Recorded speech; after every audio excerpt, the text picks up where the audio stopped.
I would say, this is the season where families gather, where people, in a good spirit, gather in big numbers. This is a good time to have the conversation with family members. We haven't stopped over the years, over the decades, right? And the people before us have been doing it.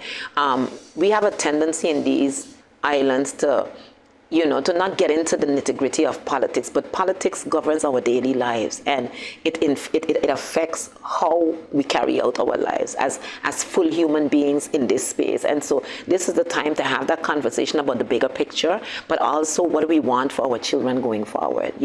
What future do we see them inheriting based on the actions that we take today? And I would implore everybody to get on this. This is not a time for division. This is a time to put aside all political differences.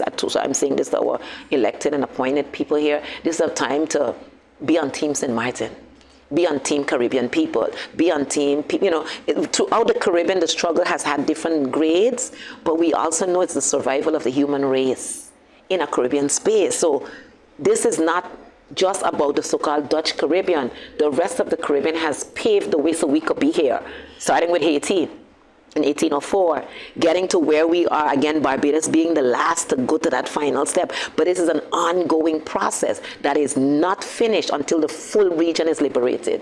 The rest of the Caribbean is not free if St. Martin and these islands are still colonies.